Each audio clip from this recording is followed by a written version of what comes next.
Hello friends, welcome to Purushottam academy. So చాలా మంది students మనకు అడుగుతున్నది ఏంటంటే, సార్ అసలు ఐటీ బెటరా లేదంటే సిఎస్సి స్పెషలైజేషన్స్ బెటరా, దేంట్లో మనకి ప్యాకేజెస్ ఎలా ఉన్నాయి, ప్లేస్మెంట్స్ వైజ్ కానీ ఫ్యూచర్ స్కోప్ వైజ్ కానీ ఏది ఎలా ఉంటుంది, క్లియర్ కట్ ఒక వీడియో అయితే చేయండి అని చాలా మంది అడగడం జరిగింది. సో మీ అందరి డౌట్స్ కూడా ఈ వీడియో అయితే క్లియర్ చేసేస్తుందండి. సో ఇన్ఫర్మేషన్ టెక్నాలజీయా లేదంటే సిఎస్సి స్పెషలైజేషన్సా చూసేద్దాం మనం. సో ముందుగా చూసినట్టయితే ఈ వీడియోలో మనము ఇన్ఫర్మేషన్ టెక్నాలజీ గురించి తెలుసుకుందాము. అండ్ అలాగే సిఎస్సి స్పెషలైజేషన్స్ లో ఏవైతే మెయిన్ స్పెషలైజేషన్స్ ఉన్నాయో మనకి ఆర్టిఫిషియల్ ఇంటెలిజెన్స్, మిషన్ లెర్నింగ్ అవ్వచ్చు, ఐఓటీ అవ్వచ్చు, డేటా సైన్స్, బిగ్ డేటా అవ్వచ్చు, సైబర్ సెక్యూరిటీ అవ్వచ్చు, బ్లాక్ చైన్ టెక్నాలజీ అవ్వచ్చు, క్లౌడ్ టెక్నాలజీ అవ్వచ్చు, వీటి గురించి కూడా మనం క్లియర్ కట్ గా డిస్కస్ చేసుకుందాం. ఓకేనా? సో ముందుగా ఇన్ఫర్మేషన్ టెక్నాలజీ గురించి మనం చూసినట్టయితే, information technology is technology solutions for organization and business problems. So mainly ఏవైతే ఆర్గనైజేషన్స్ అండ్ అలాగే బిజినెస్ ఉన్నాయో వీటికి సంబంధించి ఏవైతే ఇష్యూస్ ఉన్నాయో వీటి గురించి మెయిన్ గా మన ఇన్ఫర్మేషన్ టెక్నాలజీ డీల్ చేస్తుందండి. సో ఇందులో ఏం చేస్తారు సార్ అంటే, ఏవైతే మన కంప్యూటర్స్ ఉన్నాయో, నెట్వర్క్స్ ఉన్నాయో, స్టోరేజ్ ఉన్నాయో, టెక్నాలజికల్ గా what ever infrastructure, hardware, software ఏవైతే ఉన్నాయో వీటన్నిటినీ కూడా ప్రాపర్ గా యూజ్ చేసి ఏదైతే ఇన్ఫర్మేషన్ ఆర్ ఏదైతే డేటా ఉందో దాన్ని ప్రాపర్ గా యూటిలైజ్ చేసుకుంటారనమాట. ఓకేనా? So information technology has become the most fundamental need for running the banks or getting food from and eatery home delivered. So ఏదైతే ఇన్ఫర్మేషన్ టెక్నాలజీ గురించి మనం మాట్లాడుకుంటున్నామో ఇది మన డైలీ లైఫ్ లో ఆల్రెడీ ఇన్బిల్ట్ అయిపోయి ఉంది, మనకి అలవాటు అయిపోయింది ఇన్ఫర్మేషన్ టెక్నాలజీ అనేది. జనరల్ గా ఏవైతే మనం బ్యాంక్ అకౌంట్స్ యూజ్ చేస్తామో ఈ పర్టికులర్ బ్యాంక్స్ అన్ని కూడా మనకి ఇన్ఫర్మేషన్ టెక్నాలజీ మీద రన్ అవుతున్నాయి. ఏంటి సార్ ఇన్ఫర్మేషన్ టెక్నాలజీ మీద బ్యాంక్స్ రన్ అవుతుందో అంటే, ఏదైతే మీ అకౌంట్ నెంబర్ ఇవ్వగానే మీ అకౌంట్ తాలూకు డీటెయిల్స్ ఏవైతే చూపిస్తుందో అది nothing but information. Me account కి సంబంధించి డేటా ఏదైతే ఉందో ప్రాపర్ గా మీకు డిస్ప్లే చేస్తుంది. మీరు ఒక ఏటీఎంకి వెళ్ళొచ్చు, ఏటీఎంలో మీ బ్యాలెన్స్ చెక్ చేసుకోవచ్చు, లేదంటే బ్యాంక్కి వెళ్ళి మీరు బుక్ అప్డేట్ చేయించుకోవచ్చు. ఇదంతా ఏంట్రా అంటే మీ పర్టికులర్ అకౌంట్ సంబంధించిన ఇన్ఫర్మేషన్. సో ఇదంతా ఎక్కడి నుండి మెయింటైన్ చేస్తున్నారు, ఎవరు మెయింటైన్ చేస్తున్నారు అంటే ఎవరైతే ఇన్ఫర్మేషన్ టెక్నాలజీ వాళ్ళు ఉన్నారో వీళ్ళే మెయింటైన్ చేస్తారు. అండ్ అలాగే మీరు ఈ జొమాటోలోనూ స్విగ్గీలోనూ ఫుడ్ ఆర్డర్ చేస్తారు. సో మీరు అందరూ సెర్చ్ చేసేటప్పుడు ప్రతి హోటల్ తాలూకా డీటెయిల్స్, ఆ హోటల్ తాలూకా మెనూ, ప్రైసింగ్ మొత్తం కనిపిస్తూ ఉంటాయి. సో ఇవన్నీ ఏంటి, నథింగ్ బట్ ఇన్ఫర్మేషన్. ఆ పర్టికులర్ హోటల్లో ఏమేమి ఉన్నాయి, ఏంటి అవైలబుల్గా ఉన్నాయి, మొత్తం అంతా కూడా ఒక ఇన్ఫర్మేషన్ మీకు చూపిస్తున్నారు. అండ్ అలాగే మీరు ఆర్డర్ చేయగానే ఆర్డర్ చేసేటప్పుడు ఆ పర్టికులర్ ఏదైతే రెస్టారెంట్ ఉందో అది ఎక్కడ ఉంది, మీ లొకేషన్ ఉండి అది ఎంత డిస్టెన్స్ లో ఉంది, అండ్ ఎవరైతే మీకు ఆ డెలివరీ బాయ్ ఉన్నాడో ఆ డెలివరీ బాయ్ ఎంత డిస్టెన్స్ లో ఉంది, ఏంటి ఇదంతా ఎలా మీకు వస్తుంది, నథింగ్ బట్ ఇదంతా కూడా ఇన్ఫర్మేషన్ అనమాట. ఓకేనా?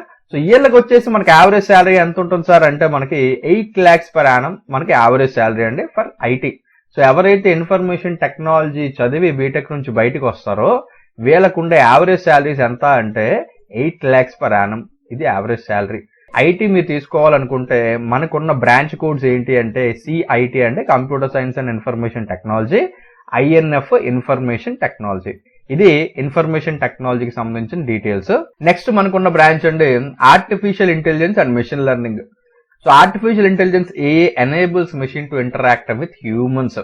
సో ఆర్టిఫిషియల్ ఇంటెలిజెన్స్ అంటే మెయిన్ ఏంటి అంటే ఏవైతే మెషిన్స్ ఉన్నాయో ఆ మెషిన్స్ అనేవి మనతో డైరెక్ట్ గా ఇంటరాక్ట్ అవ్వచ్చు. అంటే మనుషులతో డైరెక్ట్ గా ఇంటరాక్ట్ అయ్యే కెపాసిటీ ఒక మిషన్ కి ఎనేబుల్ చేసేదే ఆర్టిఫిషియల్ ఇంటెలిజెన్స్. అంటే ఒక మిషన్ ఆ మిషన్ మట్టుకు దాని సొంత తెలివితేటలతో డెసిషన్స్ అనేవి తీసుకోగలదు. సో ఏదైతే ఈ మెషిన్ లెర్నింగ్ అని చెప్తున్నామో మెషిన్ లెర్నింగ్ అనేది కూడా ఆర్టిఫిషియల్ ఇంటెలిజెన్స్ ఒక సబ్సెటే, ఇది సపరేట్ కాదు. ఓకేనా? సో ఈ ఆర్టిఫిషియల్ ఇంటెలిజెన్స్ యూజ్ చేయడం వల్ల ఏంటి సార్ యూజ్ మనకి అంటే, నెంబర్ ఆఫ్ మిషన్స్ మనం డైలీ లైఫ్ లో యూజ్ చేస్తున్నామండి, ఇవన్నీ కూడా ఆర్టిఫిషియల్ ఇంటెలిజెన్స్ తోనే పనిచేస్తూ ఉంటాయి. అండ్ అలాగే ఏదైతే మెషిన్ లెర్నింగ్ ఉందో మెషిన్ లెర్నింగ్ ఏం చేస్తుంది అంటే, సో ఏవైతే డెసిషన్స్ మెషిన్స్ తీసుకుంటాయో ఇవన్నీ కూడా మన రేంజ్ లో, అంటే మనం ఎలాగైతే డెసిషన్స్ తీసుకుంటాం సిమిలర్ గా అదే విధంగా ప్రెడిక్ట్ చేసేటట్టు ఈ మెషిన్ లెర్నింగ్ అనేది చాలా వరకు యూజ్ అవుతుంది అనమాట. అండ్ అఫ్ కోర్స్ మనకి ఈ మెషిన్ లెర్నింగ్, ఆర్టిఫిషియల్ ఇంటెలిజెన్స్ అనేది చాలా చాలా ట్రెండింగ్ సబ్జెక్ట్ కాబట్టి ఫ్యూచర్ లోని number of artificial intelligence experts అయితే మనకు కావాల్సి ఉన్నది. సో ఈ పర్టికులర్ బ్రాంచ్ మనం చూసినట్టయితే వీళ్ళ యావరేజ్ శాలరీ వచ్చేసి మనకి 15 lakhs per annum అండి. అండ్ బీటెక్ లో మీరు ఈ పర్టికులర్ బ్రాంచ్ తీసుకోవాలనుకుంటే మనకున్న బ్రాంచ్ కోడ్స్ ఇవి, అండ్ అలాగే ఇవి బ్రాంచ్ తాలూకా నేమ్స్. అండ్ నెక్స్ట్ మనకున్నదండి IoT, internet of things. So internet of things అనేది మనకి సర్వసాధారణం అయిపోయింది మన డైలీ లైఫ్ లో. మేబీ మీకు తెలియకపోవచ్చు కానీ మీరు డైలీ ఐఓటీ అనేది యూజ్ చేస్తూనే ఉన్నారు. సో ఏంటి సార్ ఈ ఐఓటీ అంటే, it is nothing but connecting everyday physical devices to other devices that can send and receive data with very little human interference. So ఒక డివైజ్ నుంచి ఇంకొక డివైజ్ కి మనం డేటాని ఏదైతే పంపిస్తున్నామో లేదంటే డేటాని ఏదైతే రిసీవ్ చేసుకుంటున్నామో ఇది nothing but IoT. In other words it's a giant network of interconnected devices through the internet. So ఏంటి సార్ ఈ ఐఓటీకి ఎగ్జాంపుల్ ఏమైనా చెప్పండి అంటే, ఏవైతే మనం మెయిల్స్ పంపించుకుంటున్నామో మెయిల్స్ అవ్వచ్చు, మీరు వాట్సాప్ డైలీ యూజ్ చేస్తున్నారు, ఈ వాట్సాప్ అవ్వచ్చు, ఎస్ఎంఎస్ అవ్వచ్చు, ఎంఎంఎస్ అవ్వచ్చు, ఇవన్నీ కూడా ఏంటంటే ఐఓటీకి ఎగ్జాంపుల్స్. ఇవి డైలీ మనం యూజ్ చేస్తాం, బట్ మనకి తెలియదు దీని బ్యాక్గ్రౌండ్ లో ఏం జరుగుతుంది అని చెప్పేసి. సో ఇక్కడ మీరు చూసినట్టయితే ఐఓటీకి కూడా మంచి డిమాండ్ అయితే ఉంటుందండి. And skills for managing distributed networks and secure access at the edge SASE are in tremendous demand. So ఏదైతే మనకి SASE ఉందో దీనికి చాలా చాలా డిమాండ్ అయితే ఉన్నదండి. ఎందుకంటే నెంబర్ ఆఫ్ యూజర్స్ మనకి ఆల్ ఓవర్ ద వరల్డ్ పెరుగుతూనే ఉన్నారు ఆన్ ఐఓటీ. సో డెఫినెట్ గా ఐఓటీ తాలూకా డిమాండ్ కూడా చాలా చాలా బాగుంటుంది. అండ్ దీనికి వచ్చి మనకి average salary 15 lakhs per annum అండి. అండ్ బీటెక్ లో మీరు జాయిన్ అవ్వాలనుకుంటే ఈ పర్టికులర్ బ్రాంచ్ సంబంధించి కోడ్స్ ఇవి అండ్ అలాగే బ్రాంచ్ నేమ్స్ ఇవి. And next coming to data science and big data. చాలా మంది కన్ఫ్యూజ్ అవుతా ఉంటారు, సార్ డేటా సైన్స్ వేరా బిగ్ డేటా వేరా అని. కాదండి, రెండు ఒకటేనండి. డేటా సైన్స్ లోనే మేజర్ రోల్ ప్లే చేసేది బిగ్ డేటా అనలిటిక్స్ అనమాట. సో ఏదైతే డేటా ఉందో ఆ పర్టికులర్ డేటా మొత్తాన్ని కూడా ప్రాపర్ గా అనలైజ్ చేసి మనకి యూజ్ అయ్యే విధంగా ఆ డేటాని ఎలా మోల్డ్ చేయాలి ఏంటి అనేది మన బిగ్ డేటా అనలిటిక్స్ అనమాట. సో డేటా సైన్స్ లో major part big data analytics play చేస్తుంది. So data science is a major successful career path in today's age. The devices we use are changing, getting more complex and collectively producing vast amount of data every day. So ఏవైతే మనం devices వాడుతున్నామో అది మీ phone అవ్వచ్చు, మీ system అవ్వచ్చు, laptop అవ్వచ్చు, huge amount of data మనకి ఎప్పటికప్పుడు జనరేట్ అవుతా ఉంటది. ఓకే, సో ఈ డేటా మొత్తం ఏమవుతుంది, ఎక్కడ స్టోర్ అవుతుంది? ఫర్ ఎగ్జాంపుల్ మీరు వాట్సాప్ చూస్తే కొన్ని సంవత్సరాలుగా మీరు వాడుతూ ఉన్నారు ఆ వాట్సాప్ డేటా మీరు ఏ ఫోన్ నుండి ఏ ఫోన్ కి వెళ్ళినా, ఎన్ని కొత్త ఫోన్లు మార్చినా డేటా అంతా కూడా కొత్త ఫోన్స్ లో వచ్చేస్తుంది. ఎలా వచ్చేస్తుంది ఈ డేటా అంతా, ఎక్కడ స్టోర్ అయి ఉంటుంది, అసలు ఈ డేటా మొత్తాన్ని ఎలా యూటిలైజ్ చేసుకుంటున్నారు? అండ్ అలాగే మీరు యూట్యూబ్ ఓపెన్ చేయగానే యాడ్స్ వస్తున్నాయి, యాడ్స్ ఎలా వస్తున్నాయి, మీకు ఇంట్రెస్ట్ ఉన్న ప్రోడక్ట్స్ యాడ్స్ కింద ఎలా వస్తుంది, ఏంటి ఎలా వస్తుంది, మొత్తం ఈ ప్రాసెస్ అంతా కూడా అంటే అదే data science. So to monetize this data, organizations can hire skilled data scientists, but they also need business intelligence analysts who can work with big data in a distributed architecture. So ఏదైతే ఈ మొత్తం data ఉన్నదో ఈ మొత్తం data అంతటిని కూడా collect చేసి దాన్ని ప్రాపర్ గా అనలైజ్ చేసి ఏవైతే బిజినెసెస్ ఉన్నాయో ఆ బిజినెస్ కన్నిటికి కూడా ఈ డేటా ఏ విధంగా యూస్ఫుల్ అవుతుంది అనేది అనాలిసిస్ చేసే ప్రాసెస్ మొత్తం కూడా ఎవరు చేస్తారంటే ఈ డేటా సైంటిస్టులు చేస్తారనమాట. ఓకేనా?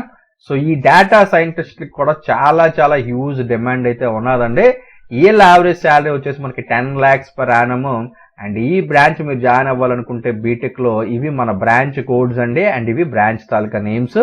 And next important role play చేసేది సైబర్ సెక్యూరిటీ.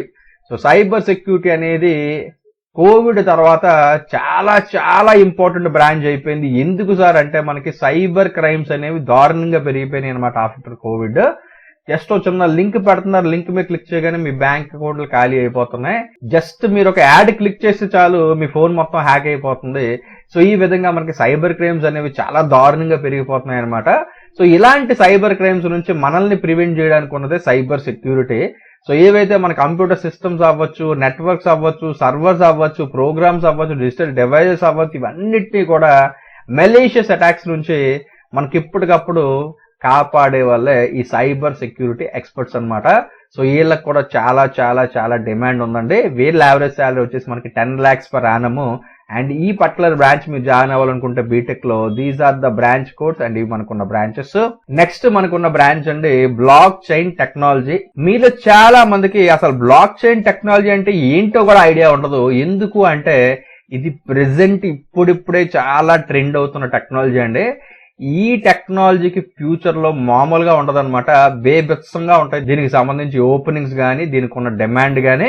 ప్రస్తుతానికి ఈ పర్టికులర్ టెక్నాలజీని మనం క్రిప్టో కరెన్సీకి అండ్ అలాగే బిట్ కాయిన్ రిలేటెడ్ ట్రాన్సాక్షన్స్ ఏవైతే ఉన్నాయో వాటికి ఎక్కువగా యూజ్ చేస్తున్నాము. సో యాజ్ ఆఫ్ నౌ ఏంటంటే డిజిటల్ లెడ్జర్ టెక్నాలజీ అని దీన్ని చెప్తాము. సో ప్రపంచంలో ఎక్కడి నుండి ఎక్కడికన్నా మీరు ట్రాన్స్ఫర్ చేసుకోవచ్చు, ప్రతిదీ కూడా డిజిటల్ గా అయిపోతుంది. మొత్తం మొత్తం ఏదైతే చైన్ మనకి ఫామ్ అవుతుందో ఆల్ ఓవర్ ద వరల్డ్, ఏదైతే ఈ చైన్ ఆఫ్ నెట్వర్క్స్ ఏవైతే ఉన్నాయో దీన్నే మనం బ్లాక్ చైన్ టెక్నాలజీ అంటున్నాం. సో ప్రస్తుతానికి ఏంటంటే మనకి ఏదైతే ఆన్లైన్ కరెన్సీస్ ఉన్నాయో ఆన్లైన్ కరెన్సీస్ సంబంధించి ప్రతి ట్రాన్సాక్షన్ కూడా ఈ బ్లాక్ చైన్ టెక్నాలజీ యూజ్ చేసి చేస్తున్నారు అనమాట. అండ్ ఫ్యూచర్ లో ఈ టెక్నాలజీని అన్నిటికీ మనం యూజ్ చేసుకోవచ్చండి. యూజ్ చేసుకుంటే మాత్రం మామూలుగా ఉండదు. ప్రతిదీ కూడా సేఫ్ అండ్ సెక్యూర్, ప్రతి డేటా కూడా అవైలబుల్ గా ఉంటది. ఎవడు ఇందులో ఉన్న డేటాను టచ్ కూడా చేయలేరు అనమాట. అంత ఫుల్ ఫ్లెడ్జ్డ్ గా అంత పగడ్బందీగా ఈ బ్లాక్ చైన్ టెక్నాలజీ అనేది రన్ అవుతా ఉంటది. అండ్ దీనికి సంబంధించి యావరేజ్ శాలరీ మనకి 8 lakhs per annum అండి. అండ్ మీరు ఈ పర్టికులర్ టెక్నాలజీ కనుక చెయ్యాలి అనుకుంటే దానికి సంబంధించి మనకి బీటెక్ లో ఉన్న బ్రాంచ్ కోడ్ ఇది అండ్ బ్రాంచ్ నేమ్ ఇది. And next last but not least cloud technology అండి. ఈ క్లౌడ్ టెక్నాలజీ అనేది అఫ్ కోర్స్ మీలో చాలా మందికి ఐడియా ఉండి మెయిన్లీ ఎవరైతే న్యూ జనరేషన్ కిడ్స్ ఉన్నారో అందరికి కూడా క్లౌడ్ గురించి ఐడియా అయితే ఉంటుంది. ఎందుకంటే మీరు ఏవైతే ఇప్పుడు ఫోన్స్ వాడుతున్నారో ప్రతి దాంట్లో కూడా మీకు క్లౌడ్ కి సంబంధించి అవైలబిలిటీస్ అయితే ఉన్నాయన్నమాట. సో ఏవైతే మనకి చిన్న చిన్న ఆర్గనైజేషన్స్, చిన్న చిన్న బిజినెస్ ఉన్నాయి, వీళ్ళందరూ కూడా ఈ క్లౌడ్ టెక్నాలజీ యూజ్ చేసుకోవచ్చు. అందులో ఉన్న సర్వీసెస్ ఏవైతే ఉన్నాయో యూటిలైజ్ చేసుకోవచ్చు. సో దానివల్ల ఏమవుద్దంటే తక్కువ డబ్బుల్లోనే మీ వర్క్ అనేది జరిగిపోతుంది. దాని గురించి మళ్ళీ మీరు సపరేట్ గా ఒక టీంని హైర్ చేసుకొని దానికి సర్వర్స్ అవి ఇవి అని చెప్పేసి ప్రొటెక్షన్ అని ఇన్ని చేయాల్సిన అవసరం లేదు. ప్రతిదీ కూడా క్లౌడ్ వాళ్ళు వాళ్ళే చూసుకుంటారు. సో జస్ట్ ఏంటంటే మీరు టోకెన్ అమౌంట్ పే చేస్తే చాలన్నమాట. మీకు కావాల్సిన సర్వీసెస్ ఏవైతే ఉన్నాయో అన్ని వాళ్ళే ఇచ్చేస్తారు. అండ్ అలాగే మనకి ఎవరైతే నార్మల్ జనరల్ పబ్లిక్ ఉన్నారో వీళ్ళకి కూడా క్లౌడ్ అనేది చాలా యూస్ఫుల్ అవుతుందండి. ఎలాగా అంటే ఏవైతే మీ ఫోన్స్ ఉన్నాయో మీ ఫోన్స్ లో ఉన్న డేటాని లేదంటే మీకున్న ఇంపార్టెంట్ ఫైల్స్ ని స్టోర్ చేసుకోవచ్చు అనమాట క్లౌడ్ స్టోరేజ్ లో. సో మీరు కూడా టోకెన్ అమౌంట్ అనేది పే చేసేసి క్లౌడ్ నుంచి కొంత స్పేస్ ఏదైతే ఉందో మీరు బై చేసుకొని మీ డేటా అంతా కూడా అందులోనే పెట్టుకోవచ్చు అనమాట. సో సేఫ్ అండ్ సెక్యూర్ గా ఉంటుంది మీ డేటా మొత్తం కూడా. అండ్ మీరు ఎక్కడన్నా all over the world A device లో అన్నా సరే మీరు ఆ పర్టికులర్ క్లౌడ్ లాగిన్ లోకి వెళ్ళి మీకు కావాల్సిన డేటా ఎక్కడన్నా చూసుకోవచ్చు. మీరు తప్ప వేరే ఇంకెవ్వడు కూడా డేటా చూసే అవకాశం అయితే ఉండదు. అంత సెక్యూర్ గా క్లౌడ్ వాళ్ళు ఈ డేటా మొత్తాన్ని కూడా మెయింటైన్ చేస్తూ ఉంటారు. సో ఏవైతే స్మాల్ స్కేల్ ఇండస్ట్రీస్ అవ్వచ్చు, అప్కమింగ్ కంపెనీస్ అవ్వచ్చు, ఇలాంటి వాళ్ళందరూ కూడా ఎక్కువగా వాడుతుంది క్లౌడ్ టెక్నాలజీ. అండ్ దీనికి కూడా మంచి డిమాండ్ అయితే ఉన్నదండి.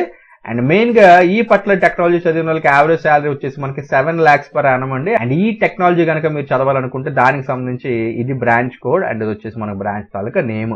సో చూసారు కదా, ఇది మనకి ఐటీ వర్సెస్ సిఎస్సి స్పెషలైజేషన్ సంబంధించి కంప్లీట్ డీటెయిల్స్ అయితే నేను మీకు ఇవ్వడం జరిగింది. సో ప్రతి బ్రాంచ్ కి సంబంధించి క్లియర్ కట్ గా అన్ని డీటెయిల్స్ చూసాం కదా. సో వన్స్ అగైన్ మీ అందరికి కూడా ఆల్ ద బెస్ట్. అండ్ అలాగే దయచేసి మన ఛానల్ కనుక సబ్స్క్రైబ్ చేసుకున్నట్టయితే సబ్స్క్రైబ్ చేసుకోండి. Thank you friends, thanks for watching this video.